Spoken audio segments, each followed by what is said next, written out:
दोस्तों, इस दौर में जो रिपोर्टर्स हैं उनकी हालत कितनी बेचारगी वाली हो गई है, कितनी दयनीय हो गई है। आज अमित शाह की प्रेस कॉन्फ्रेंस में इस बात की तस्दीक हो गई। एक रिपोर्टर्स को किस तरह से अमित शाह ने आंसर किया, किस तरह से उनका जवाब दिया, ये इस बात का प्रमाण है।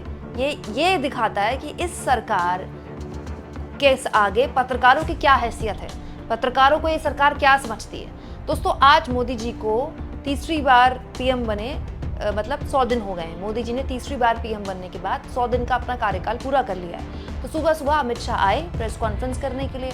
प्रेस कॉन्फ्रेंस में उन्होंने बाकायदा एक बुकलेट वगैरह जारी की और बताया कि 100 दिन में मोदी सरकार ने क्या क्या कर लिया है और आगे मोदी सरकार का क्या क्या विजन है। एक लंबी चौड़ी प्रेस कॉन्फ्रेंस थी। अब प्रेस कॉन्फ्रेंस का मतलब क्या होता है बताइए? नहीं, आप मुझे बताइए, प्रेस कॉन्फ्रेंस का मतलब क्या होता है?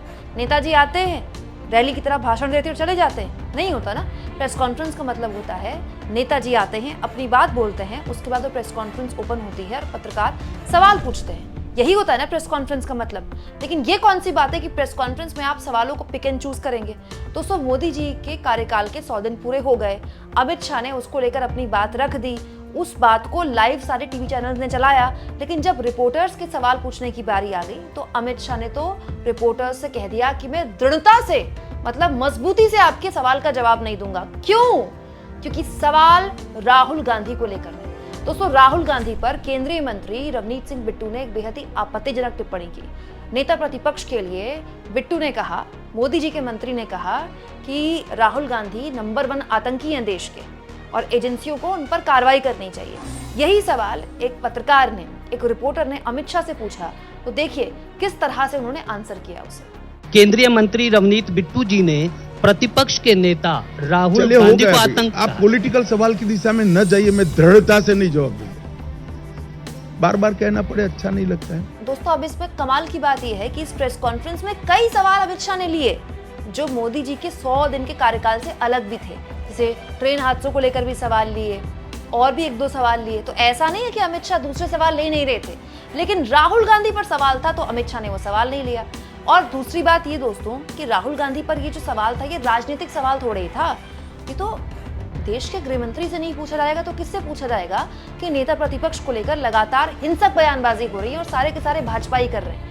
मोदी जी के मंत्री कह रहे हैं कि वो नंबर 1 आतंकी है, राहुल गांधी नंबर 1 आतंकी है।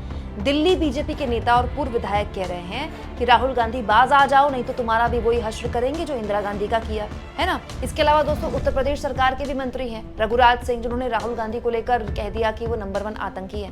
मतलब आप सिलसिलेवार तरीके से देखें अगर, तो राहुल गांधी को लेकर लगातार हिंसक बयानबाजियां हो रही हैं। हाँ, तो तब हो गई दोस्तों जब महाराष्ट्र में एक एनडीए के विधायक ने ये बयान दिया कि जो राहुल गांधी की जीभ काट कर लाएगा वो उसको 11 लाख रुपए इनाम देंगे।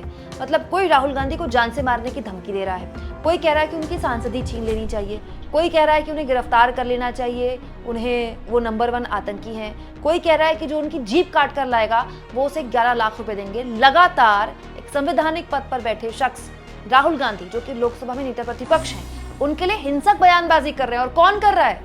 सब बीजेपी के नेता हैं या फिर कोई एनडीए का नेता है। तो इसको लेकर राहुल गांधी की सुरक्षा को लेकर सवाल है ना। ये राजनीतिक सवाल कहाँ है? लेकिन अमित शाह ने साफ कह दिया कि वो सवाल का जवाब नहीं देंगे। क्या ऐसा तो नहीं कि अमित शाह के पास सवाल का जवाब देने के लिए जवाब ही नहीं था? और जवाब अगर उनको नहीं देना था तो ये किस तरह की बात है कि मैं दृढ़ता से कहता हूं कि मैं जवाब नहीं दूंगा। मतलब मजबूती से अमित शाह एक रिपोर्टर को बता रहे हैं कि मैं आपके सवाल का जवाब नहीं दूंगा। ऐसी दृढ़ता कभी आपने देखी है कि मोदी जी दृढ़ता से कभी प्रेस कॉन्फ्रेंस करें? प्रेस कॉन्फ्रेंस में अगर आप सवाल सुनेंगे दोस्तों इसी प्रेस कॉन्फ्रेंस में, तो अपना माथा पकड़ लेंगे। कुछ सवाल तो ऐसे लग रहे थे जैसे कि अगर कोई बीजेपी का प्रवक्ता भी पूछता तो इससे बेहतर सवाल पूछ लेता। मतलब वो सवाल कम और वो मोदी जी की तारीफ ज्यादा लग रहे थे। ले देखिए, एक सवाल आया था जिस पे हम कह सकते हैं कि अमित शाह को जवाब देना था। अमित शाह बोल सकते थे कि ये उनका निजी बयान है या पार्टी से उनसे इत्तेफाक नहीं रखती है, या फिर अमित शाह बोल सकते थे कि हम इस पूरे मामले में कार्रवाई कर रहे हैं। लेकिन अमित शाह ने कुछ नहीं बोला। तो इसके 2 मतलब निकाले जाएं क्या? एक, अमित शाह इस बयान को इंपॉर्टेंस नहीं देते। अमित शाह मोदी जी के मंत्री के इस बयान को मतलब इतनी इंपॉर्टेंस ही नहीं देते कि वो बयान पर टिप्पणी करें, या फिर इस बयान से इत्तेफाक रखती है सरकार। भारत सरकार के इतने महत्वपूर्ण मंत्री हैं अमित शाह, देश के गृह मंत्री से लोकसभा में नेता प्रतिपक्ष को लेकर हिंसक बयानबाजी पर टिप्पणी ली गई और उन्होंने इस पर देने से मना कर दिया, ये कहते हुए कि वो राजनीतिक बयान है।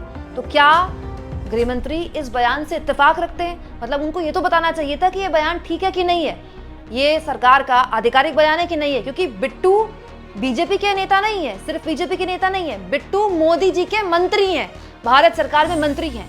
लेकिन ना तो अमित शाह ने हाँ बोला, ना अमित शाह ने ना बोला, ये कह दिया कि दृढ़ता से मैं इस सवाल का जवाब नहीं दूंगा। कमाल की बात है दोस्तों। मैं तो कहती हूँ कि ऐसी प्रेस कॉन्फ्रेंस में रिपोर्टर्स को जाने से मना कर देना चाहिए। रिपोर्टर्स अपना टाइम क्यों वेस्ट करते हैं?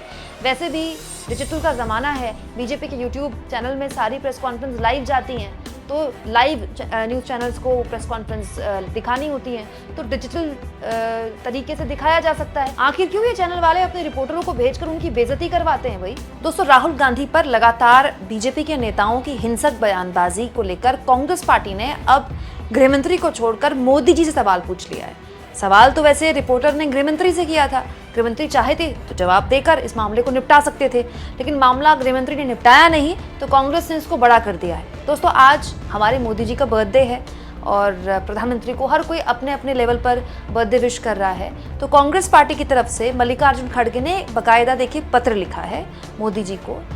देश के सबसे बड़ी विपक्षी दल के राष्ट्रीय अध्यक्ष मल्लिकार्जुन खड़गे ने मोदी जी को जन्मदिन की बधाई देते हुए पत्र लिखते हुए राहुल गांधी पर जिस तरह से बीजेपी के नेता हिंसक टिप्पणियां कर रहे हैं, इस पर मोदी जी का ध्यान आकर्षित करने के लिए पत्र में लिखा, आप अवगत होंगे ही कि लोकसभा में नेता प्रतिपक्ष श्री राहुल गांधी के खिलाफ बेहद आपत्तिजनक, हिंसक और अशिष्ट बयानों का सिलसिला चल रहा है।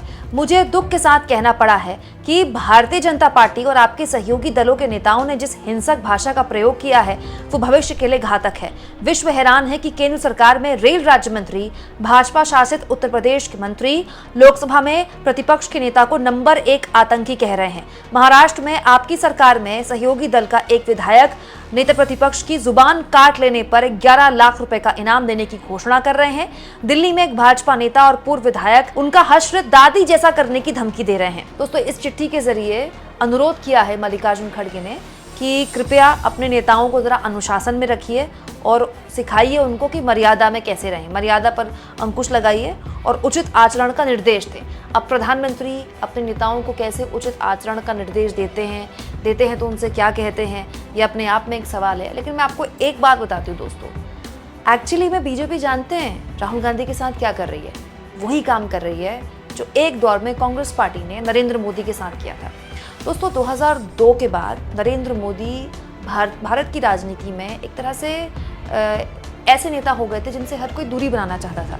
नीतीश कुमार एनडीए के साथ सरकार चला रहे थे बिहार में। आज भले ही नीतीश कुमार की बैसाखी से मोदी जी की सरकार चल रही है, लेकिन नीतीश कुमार को 2002 के बाद से मोदी जी से एक लंबे वक्त तक परहेज रहा है, तब जब वो सरकार चला रहे थे। लेकिन कांग्रेस पार्टी की तरफ से नरेंद्र मोदी पर बहुत ही अभद्र टिप्पणियां की गई।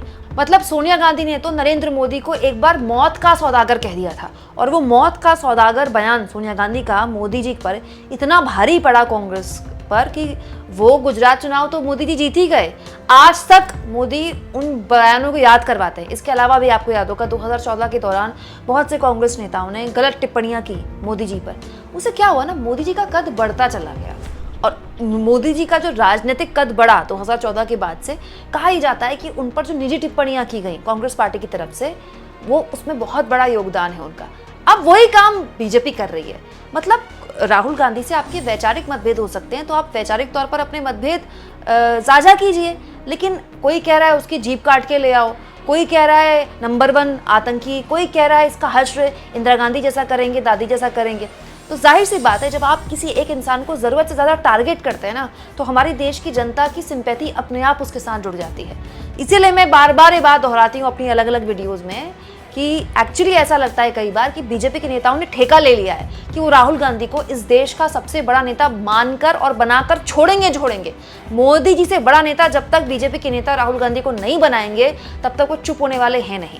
आपको क्या लगता है दोस्तों? कमेंट बॉक्स में ज़रूर लिखें, और जितना हो सके चैनल को शेयर करें, सब्सक्राइब करें, और थैंक्स और ज्वाइन, ये 2 ऑप्शन हैं जिसके जरिए आर्थिक तौर पर भी आप चैनल के हाथ मजबूत कर सकते हैं।